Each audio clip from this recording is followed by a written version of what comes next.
If you're watching this channel, there's a good chance that you are, like I am, tech support for everybody you know, whether it's friends or family or neighbors or anybody who lives on your block that happens to know that you're into tech. Scammers these days are getting better and better and better at scamming.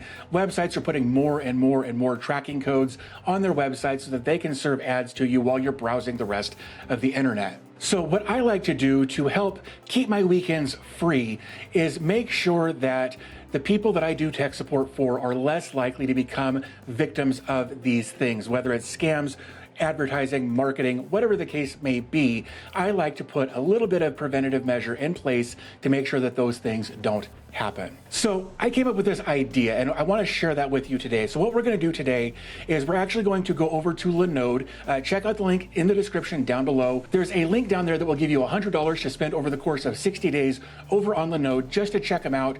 $300 just to go play on Linode's website. So what we're going to do in today's video is actually set up AdGuard Home on Linode so that we can manage everybody's DNS from one central location and help prevent any kind of tomfoolery that may happen on the internet. So when we're done with today's video, we'll have AdGuard Home set up on Linode with a dedicated IP. And once you've got that IP address, you can then go to the places where you do tech support for your friends and family and set their DNS to that IP address and help prevent malicious links, advertising, scammers, that sort of thing from actually being able to attack your friends and family. So again, head down to the description where you'll find a link, click that link, and you'll get a free $100 to spend over 60 days on Linode. So with that said, let's jump over to my desktop and take a look at how to get this set up. Okay, so here we are on our Linode dashboard, and basically there's nothing here for the moment. So what we want to do is actually create a Linode. So we're going to go ahead and click on the blue button right here. So we're just going to go with a very, very basic setup for our AdGuard Home Linode. The nice thing about AdGuard Home is it doesn't take much as far as resources are concerned. So what we're actually going to do here, you could, if you absolutely wanted to, select the 4 gig and pay $30 a month for that after your 60 days is up. Or what you can do is come over to here and select the Nanode 1 gig option. That's $5 a month, 1 gig of RAM, 1 CPU core, and 25 gigs of storage. Now, if you, for some reason, think that you may need more than that, of course, you could select the 2 gig. In fact, let's just go ahead and do that. I do want to select a region, something close to me for a lower latency, in theory, of course. So we've got our Debian 10 up here. We've got our region for Dallas, Texas. For me anyway, that's the closest one to me. We've selected a shared CPU 2 gig Linode here. Our Linode label, I'm just going to call this AdGuard, like so. And then I'm going to go ahead and put in a root password. Now, for security reasons, you may want to consider using an SSH key for your setup. However, to keep things simple, I am just going to use the root password option here. So I'm going to go ahead and scroll down. I'm not going to attach this to a VLAN, so we're going to skip that. Backups are always nice to have, just in case something goes awry. You can redeploy this very, very quickly and easily. And we will want a private IP address for the purposes of DNS. Once this is set up, we'll be given a private or a dedicated IP address that we can then put in place of our DNS resolver, whether it's on a router or an individual machine or whatever the case happens to be. But we'll cover that here in just a moment. So what we're going to do is kind of scroll back up here. All of this looks good. We've got our label, our region, our Linode, our password. We've got backups and our private IP. So what I'm going to go ahead and do is click on Create Linode. So we didn't get any error messages or any pop-ups or anything. So that tells us that everything is good to go. So now we're in the process of provisioning. We can see that we have an IP address right there. Once this is up and running, we will use that IP address for our DNS purposes later on when we're configuring DNS, again, whether it's on a router or an individual machine, be it laptop, desktop, cell phone, tablet, whatever the case happens to be. So we're going to give this a minute to do its thing, and then once it's up and running, we'll go ahead and take the next step. Okay, so it looks like things are up and running. If we take a look right here, we've got our little green dot that says running next to it. So I think that's a pretty good indicator that we're good to go. So what we want to do is come over here to where it says access. We're going to select the SSH access option right here. We're going to click the little clipboard option there where it says copied, and then we're going to come over here to our terminal. There we go. Oops, you know what, let's make that big. Okay, so here we are, we're at our terminal, and basically what we're going to do is connect via SSH as root to this IP address. Of course, your IP address in here will be different, but we're going to go ahead and click enter there.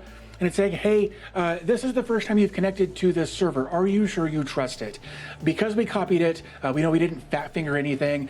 We copied it directly from the dashboard. We can be pretty confident that this is safe. So we can go ahead and type in yes and press enter on our keyboards. So now we're going to type in our root password. So here we are logged into our new Linode. And so the next thing we want to do is actually just run a simple command here. So on this GitHub page, we can see that there's a getting started section. And then right below that, there's an automated install script here. So what we're going to do, see if we can get that to pop back up. Of course not. So we're just going to copy that like so. We can go ahead and minimize this screen right here. We can go ahead and paste that command in and give this just a second. And it's installed. That's how quick and easy that was. So what we want to do next is actually, let's go ahead and just type this in just to make sure that everything is up and running. So we're going to type in just what it says right here. In fact, you know what? We can cheat just a little bit, I believe. Like so. Basically, what we want to do is run that command just to make sure that the AdGuard Home instance has started. So I'm just going to go ahead and paste that in. All right, so it says control action start. Action start has been done successfully on the Linux system D. So that's good. That means we should be up and ready to go. So now that our system is up and ready to go, what we can do now is go back to our dashboard, copy the IP address right here, and open that in a new tab. Oops. But what we want to do, I think, is add 3,000 to the end of that. There we go. So this will take us through the install process and get our dashboard set up so that we can monitor things, make changes, updates, add lists, things like that. So what we're going to do is click on Get Started. Our interfaces, now this is for the web admin interface.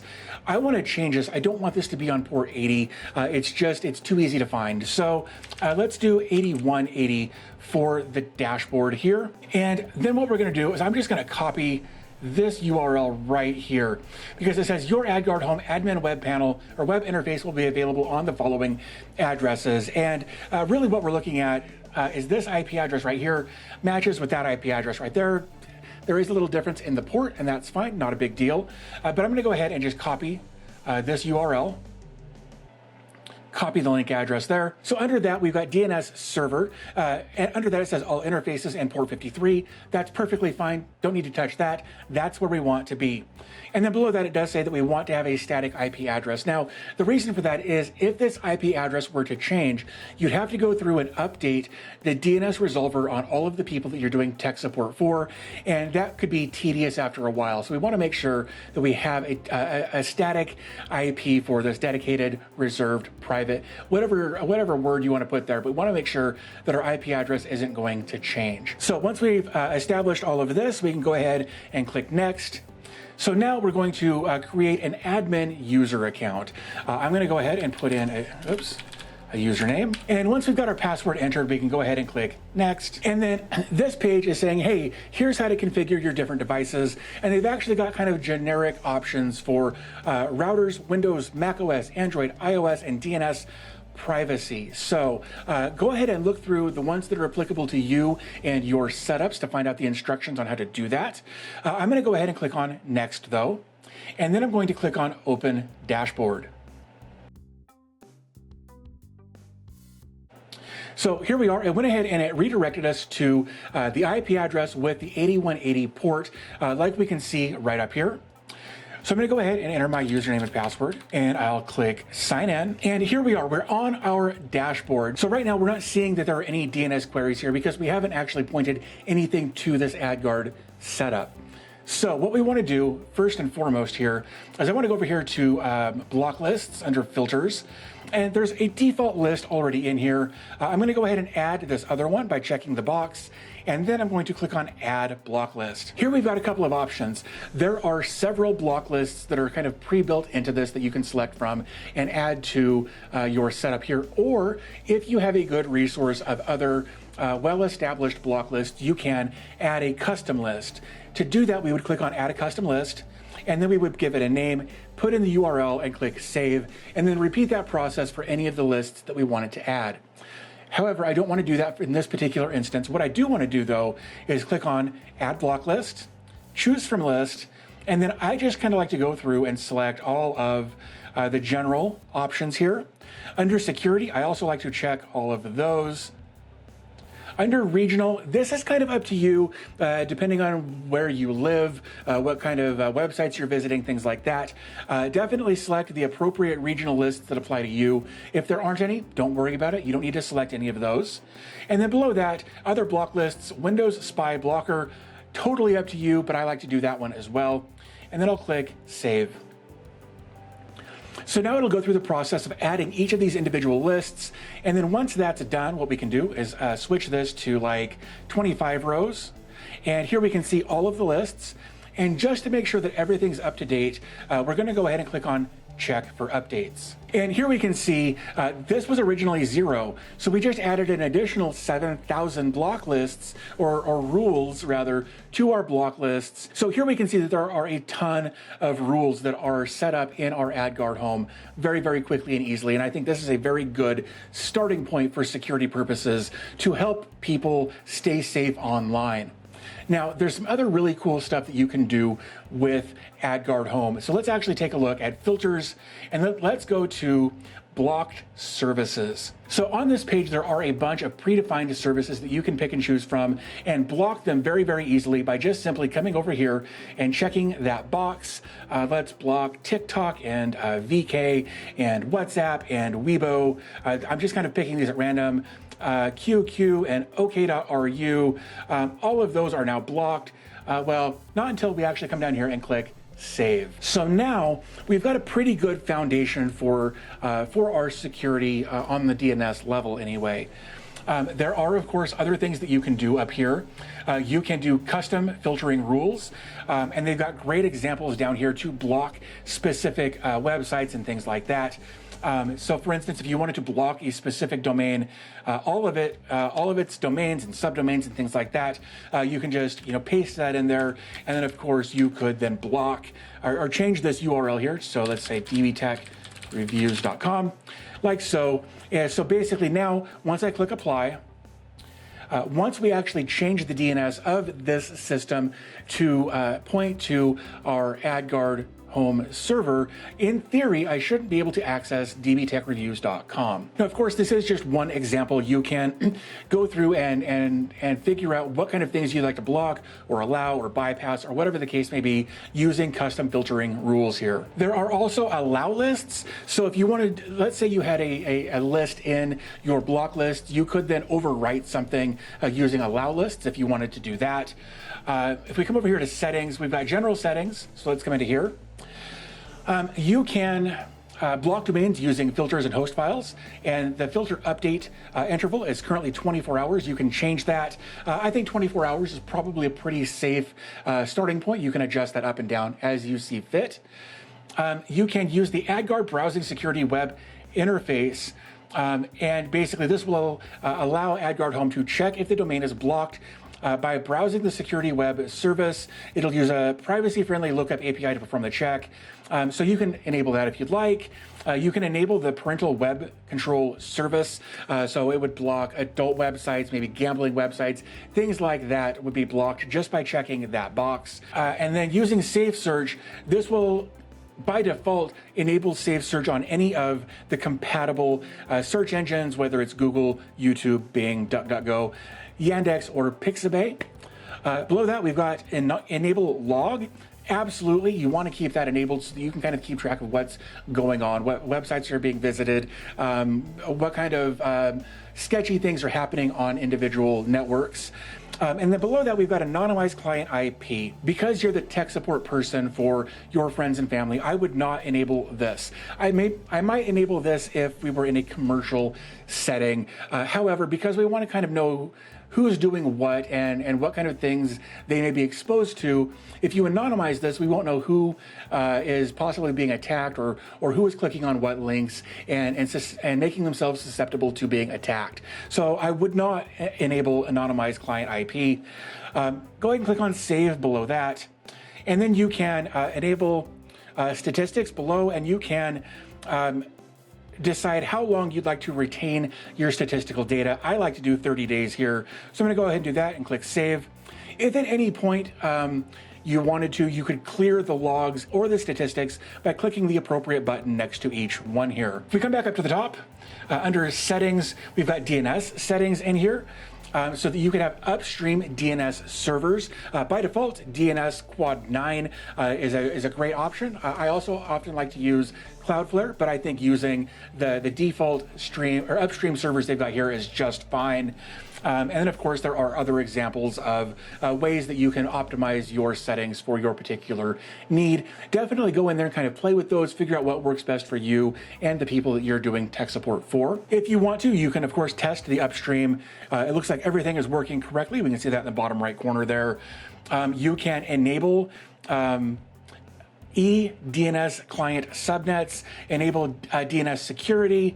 In that case, you would need a DNSSEC enabled resolver for that. We're not going to go through that process right now, but you could absolutely enable that. And you could also disable resolving of all IPv6 addresses. Because of basically the shortage of IPv4 addresses at this point, I don't know that I would do that, but your needs may vary from mine. So you may want to change your decision from what I've made based on the resolving of IPv6 addresses there. So you can set up your DNS cache size. You can do an override minimum time to live, override maximum time to live, optimize caching. Once you're satisfied with all of your settings there, you can click on Save yet again.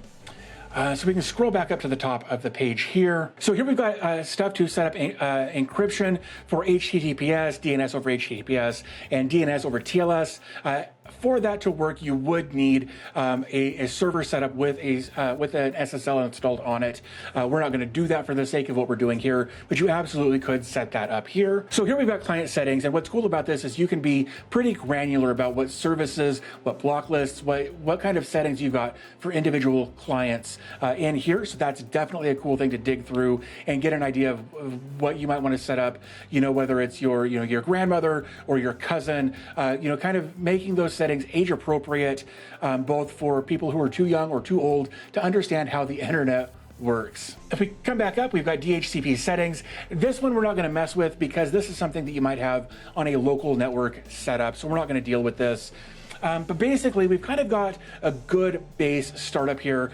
So the next thing we want to actually do is modify our DNS settings on our router. That's how I'm going to do it here. Again, you could do this at the machine level, whether it's your laptop, desktop, phone, tablet, whatever. I want to make sure that my entire house is covered. All of the devices in my house should use this setup. So what I want to do is actually open a new tab. I'm going to log in to my Unified or my Ubiquity network here, and I'll go to Networks. I'll choose my main network here. And then right here, you can see I've already got a couple of entries in here. Those are my local AdGuard Home settings. So what I want to do is actually change that to be this IP address from Linode. So I'm going to go ahead and just put that in there and click Save.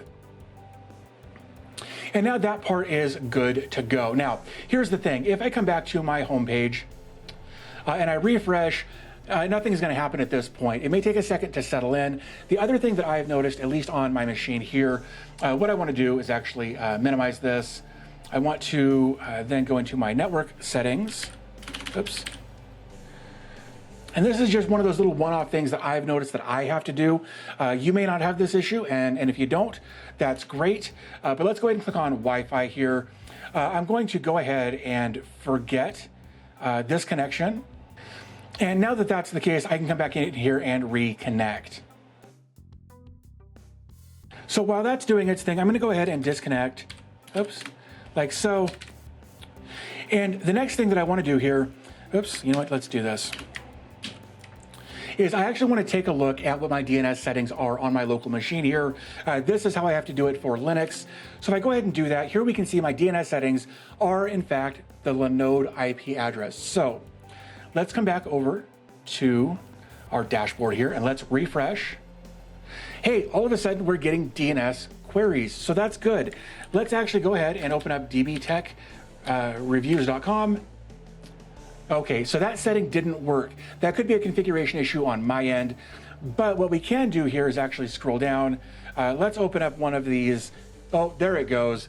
There it goes. Now I can't access DB Tech Reviews. It took a second for that DNS to kick in there. So here we can actually see that it is working. So let's go to YouTube. We know that YouTube is a haven for spammy ads and things like that. So if we come back over here to our AdGuard Home and click on refresh statistics, we went from 30 to 52. And on here, we can, actually, now we're starting to collect some data that we can look at here. We can see how many DNS queries there have been, how many have been blocked by filters. And then up here, of course, we can see what the percentage is there. And then, of course, we've got blocked malware, phishing, adult websites, save search, and then average processing time. Over here on the top, or on the right-hand side, we can see top clients. Now, for right now, it's just one client. Of course, that's my home's IP address, and that's why that's blurred. But that shows my home's IP address there. Below that, we can see top query domains as far as what's going on over here. We can scroll through there and see all of that. And of course, we can actually see this is probably a Google ad server. Over here on the right-hand side, we can see top blocked. Okay, which list do you want to add to? Never mind, Google. Thank you. Okay. Over on the right-hand side, we can see several top blocked domains. Of course, we've got all kinds of stuff in here. In fact, right here, we can see dbtechreviews.com was blocked. So here we can see that actually worked.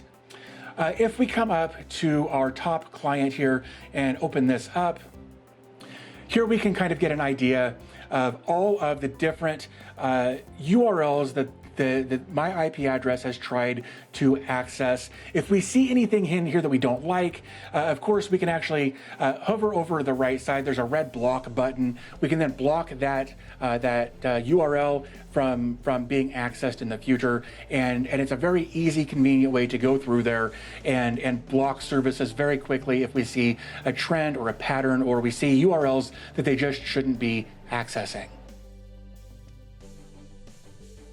So I know this was kind of an in-depth video. The setup process was very quick and straightforward with just a simple command and then a quick little 5-step setup process. But I wanted to go through the process of explaining the features and the settings and the areas that I visit the most often in my AdGuard Home setup. And I hope this video was helpful. Again, I want to give a big shout out to Linode for sponsoring this video.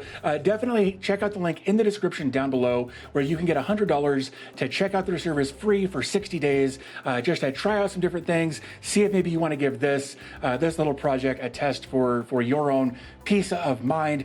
I think, though, with that being said, I am going to go ahead and wrap this up. I do want to say thank you for your time. I really do appreciate you taking just a moment out of your day to check out what I had to say about Linode and maybe making your tech support life a little bit easier. So I will talk to you guys in the next video.